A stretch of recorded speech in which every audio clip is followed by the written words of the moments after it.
Hello students, my name is Pranshu Agrawal और हमें पता है कि 2 अप्रैल से जेई मेंस के एग्जाम से स्टार्ट होने वाले हैं। उसी जेई मेंस की प्रिपरेशन को बूस्ट करने के लिए मैं आज से लॉन्ग वीडियो अपलोड करना शुरू कर रहा हूं। तो अगर आप भी जेई मेंस के पेपर में अपेयर होने वाले हैं या फ्यूचर ईयर्स में अपने जेई मेंस की प्रिपरेशन को प्लान कर रहे हैं तो इस यूट्यूब चैनल को सब्सक्राइब कर लीजिए सो दैट कि अब आने वाले टाइम में आपको वीडियोज डायरेक्ट मिलती रहें। बिना टाइम वेस्ट किए जल्दी से स्टार्ट करते हैं। मैं आपको बता देता हूं कि वीडियो का पैटर्न क्या रहने वाला है। डेली हम एक वीडियो अपलोड किया करेंगे जिसमें स्टार्टिंग से चैप्टर वाइज कुछ इंपॉर्टेंट क्वेश्चंस जो प्रीवियस ईयर में आ चुके हैं उनको हम डिस्कस करेंगे, क्योंकि आज हमारी फर्स्ट लॉन्ग वीडियो है। तो हम चैप्टर 1 से ही स्टार्ट करने वाले हैं। चैप्टर 1 है यूनिट एंड मेजरमेंट, उसके कुछ इंपॉर्टेंट क्वेश्चंस आज डिस्कस करेंगे। ओके, सो फर्स्ट क्वेश्चन आपको स्क्रीन पर दिख रहा होगा। क्वेश्चन को रीड करते हैं फिर करने का ट्राई करते हैं। सो स्टार्ट करते हैं। पहला क्वेश्चन आप स्क्रीन पर दिखाई दे रहा होगा। क्वेश्चन को रीड कीजिए, करने का ट्राई करते हैं। क्वेश्चन में least count of screw gauge दी गई है 0.01 mm, लेकिन अगर हम स्क्रू गेज की पिच को 75% इंक्रीज कर दें और नंबर ऑफ डिविजन्स को 50% डिक्रीज कर दें तो क्या होगा। तो चलिए देखते हैं। तो हमसे पूछा है कि न्यू लीस्ट काउंट क्या होगी। चलिए, तो सबसे पहले आपको स्क्रू गेज के लीस्ट काउंट का फॉर्मूला पता होना चाहिए।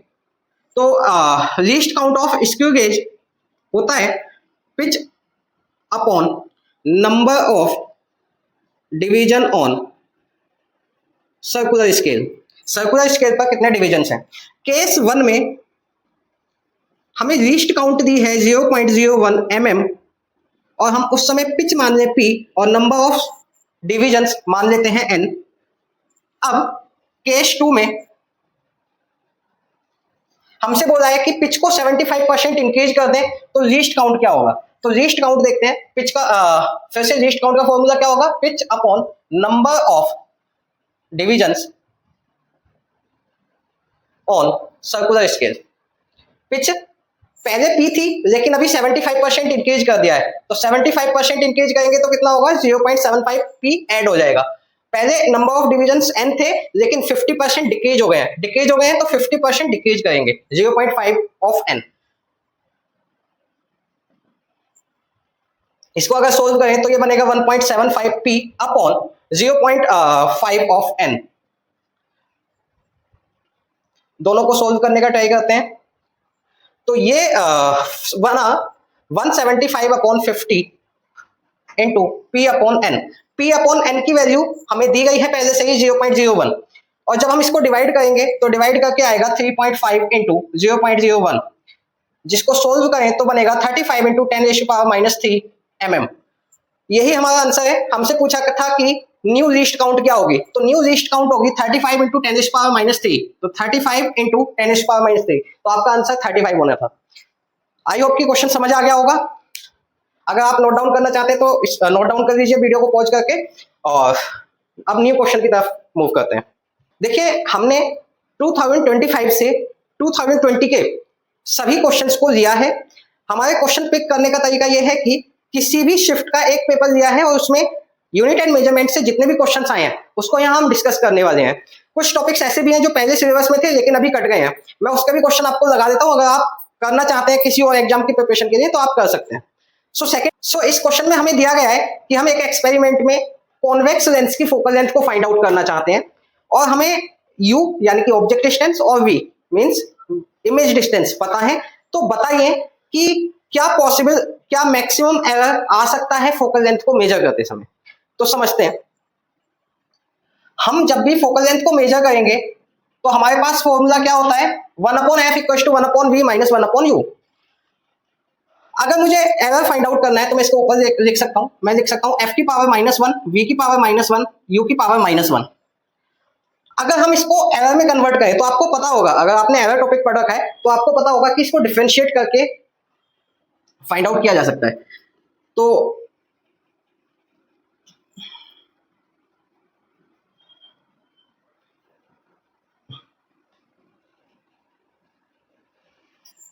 ये बनेगी डिफरेंशियल इक्वेशन अगर इंडिपेंडेंटली डिफरेंशिएट करें तो। वैसे एक्चुअल में एरर के कॉन्सेप्ट में इसको डिफरेंशिएट नहीं कहते, मैं आपको समझने के लिए कह सकता हूं कि हमने इसका क्या क्या है, सिंपली डिफरेंशिएशन किया है। ठीक है, इसको अगर हम लिखें तो ऐसा लिख सकते हैं df अपॉन f² नेगेटिव और इधर से नेगेटिव साइन कॉमन ले लें तो dv अपॉन v² और यहाँ प्लस हो जाता है, लेकिन माइनस साइन हमने कॉमन लिया है, तो 1/u du upon u square, minus से माइनस कैंसिल हो जाएगा, df upon f square equal to dv upon v square minus du upon u square. F square को दूसरी तरफ ट्रांसफर कर सकते हैं हम, df equal to f square dv upon v square minus du upon u square. एक बात आप याद रखेंगे, जब भी हम एरर फाइंड आउट करते हैं तो कोई भी क्वांटिटी माइनस नहीं होती है, एरर हमेशा ऐड होता है। तो ये जो माइनस है ये भी क्या हो जाएगा, एरर फाइंड आउट करते समय प्लस ले लेंगे, या हम इसको ऐसे भी लिख सकते हैं कि सभी क्वांटिटी को क्या दिया जाता है, प्लस, तो ऐसे करके लिखा जा सकता है। माइनस यू को मोड के अंदर लिखते हैं, मतलब एरर हमेशा मोड में आता है। तो d f equal to f square into ये बनेगा d v upon v square plus d u upon u square. तो अगर हम डेल्टा की टर्म में लिखना चाहते हैं तो डेल्टा एफ, एरर को डेल्टा की टर्म में भी लिखा जा सकता है, delta f equal to f square upon delta v square plus delta u upon u square. ये बना हमारा आंसर। कौन सा ऑप्शन मैच कर रहा है? सो ऑप्शन बी आपका आंसर क्या होगा, ऑप्शन बी। किसी बच्चे को नोट डाउन करना है तो नोट डाउन कर सकते हैं या स्क्रीनशॉट ले सकते हैं। हाँ जी, सो नेक्स्ट क्वेश्चन अपना है कि आपको एक इक्वेशन दी गई है और इसमें से ऑप्शंस बताने हैं कि कौन सा ऑप्शन करेक्ट नहीं है, which one option is incorrect. So option देख लेते हैं। फर्स्ट ऑप्शन में हमसे बोला गया है the dimensions of n t, n t की डायमेंशंस हमें पता करनी है, एनटी की डायमेंशन।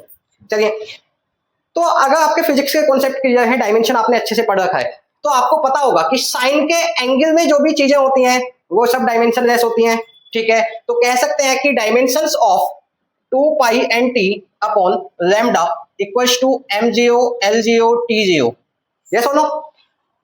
अब 2 पाई तो एक नंबर है, इसकी तो कोई डायमेंशन नहीं होगी, हमें डायमेंशन पता करनी है यहाँ से एन टी की, अपॉन लैम्डा, लैम्डा की डायमेंशन एल होती है, वेवलेंथ की डायमेंशन एल होती है, equals to mgo lgo tgo। So n t की डायमेंशन क्या हो जाएगी, एल। तो क्या ये ऑप्शन करेक्ट है? बिल्कुल करेक्ट है। बी ऑप्शन में चेक करते हैं क्योंकि हमसे इनकरेक्ट पूछा है। बी ऑप्शन में क्या है, the dimensions of n is, n की डायमेंशन क्या होनी चाहिए।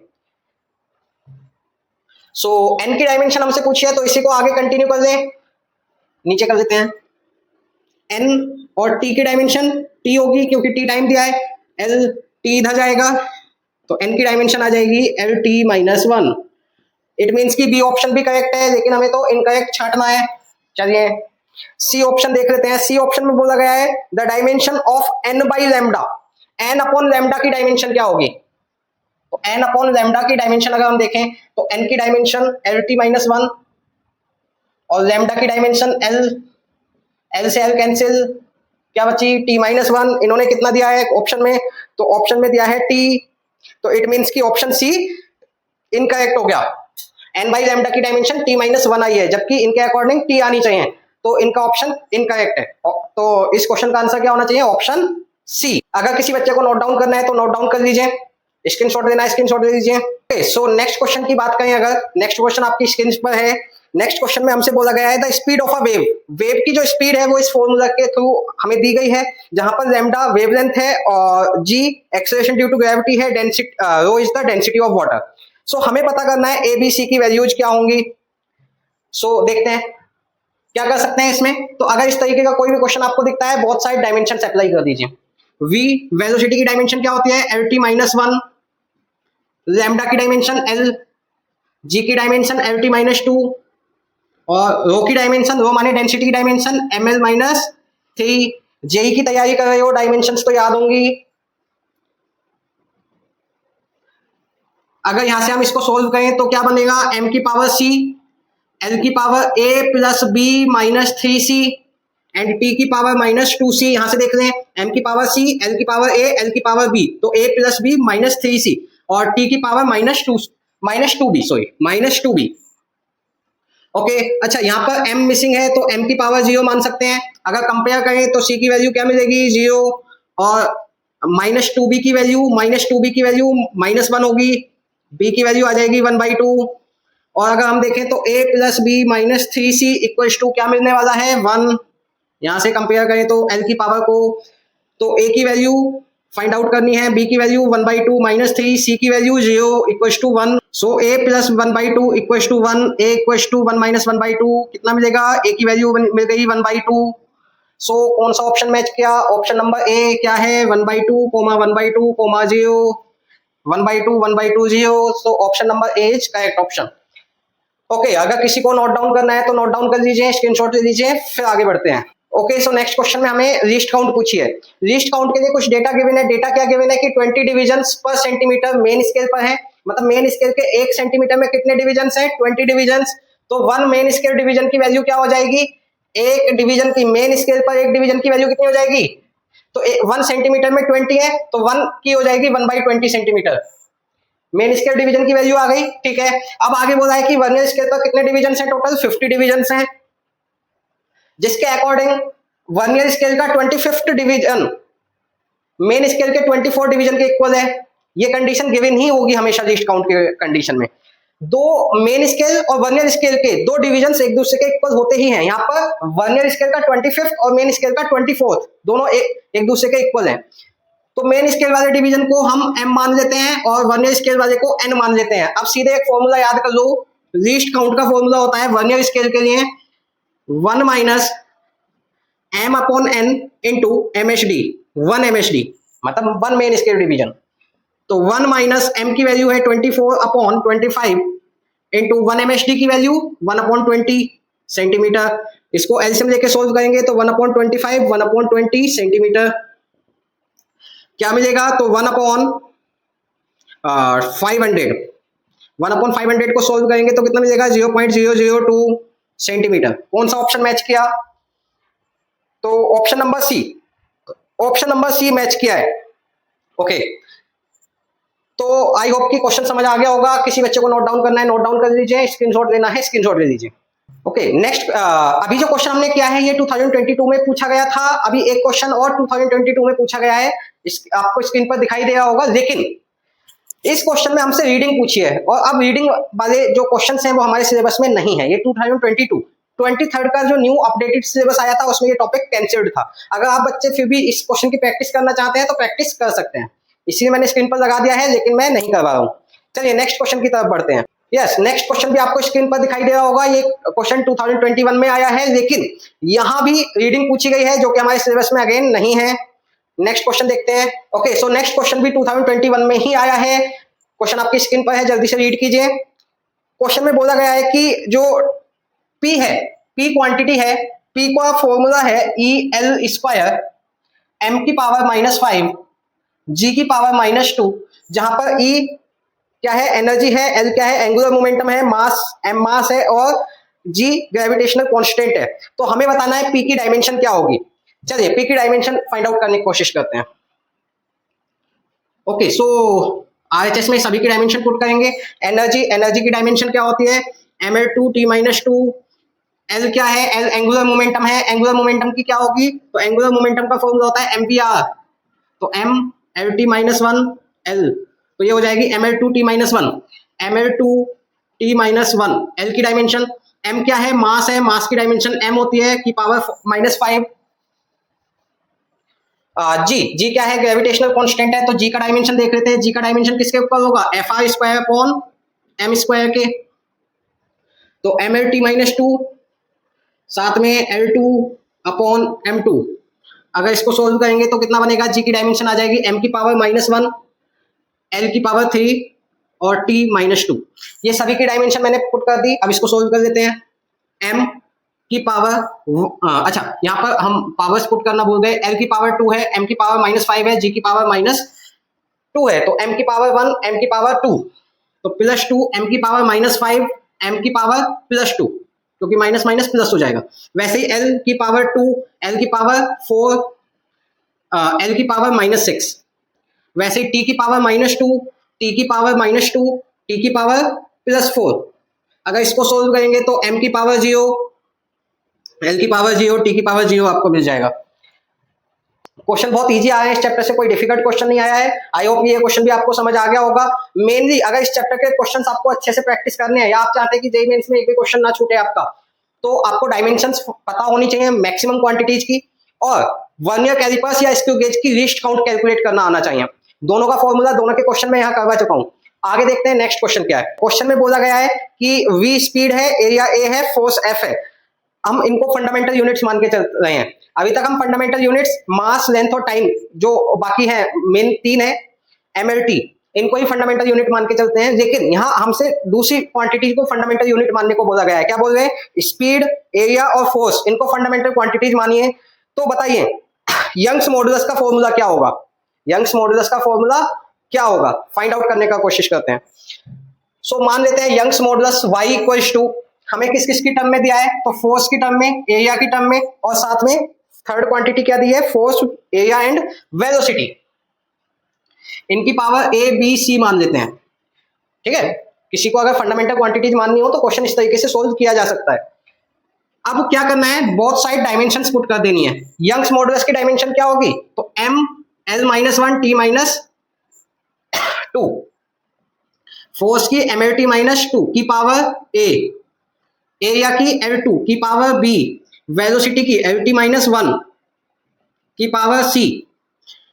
m l-1 t-2 equals to m की पावर a, l की power a plus 2b plus c and t की पावर -2a माइनस c।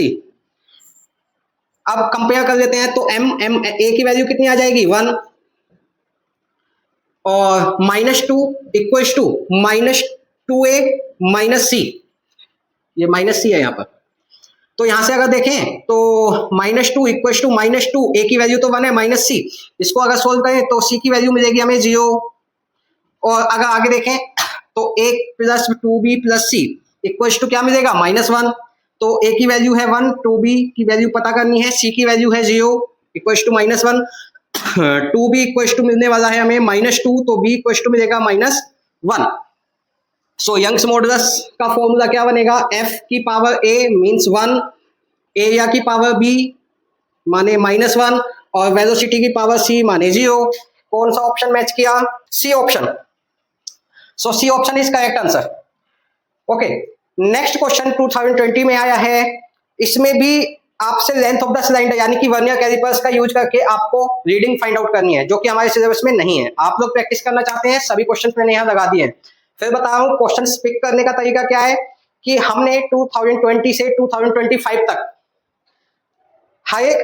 किसी एक शिफ्ट का पेपर उठाया है, उसमें से यूनिट एंड मेजरमेंट के जितने भी क्वेश्चन आए थे सब यहाँ डिस्कस किए हैं। कल हम डिस्कस करेंगे स्ट्रेट लाइन मोशन के क्वेश्चंस को, और मैं डेली एक लॉन्ग वीडियो एंड एक शॉर्ट वीडियो अपलोड कर रहा हूँ, क्योंकि मुझे पता है कि अभी 2 अप्रैल से आपके एग्जाम है तो सभी चैप्टर्स कवर नहीं हो पाएंगे। इसीलिए मैं कुछ इंपॉर्टेंट टॉपिक्स, जो चैप्टर्स मुझे लगता है कि रह जाएंगे, उनके कुछ इंपॉर्टेंट टॉपिक्स शॉर्ट वीडियोज में भी शेयर कर रहा हूँ। तो जल्दी से चैनल को सब्सक्राइब कर लीजिए और वीडियो को लाइक करके फ्रेंड्स के साथ शेयर कर दीजिए।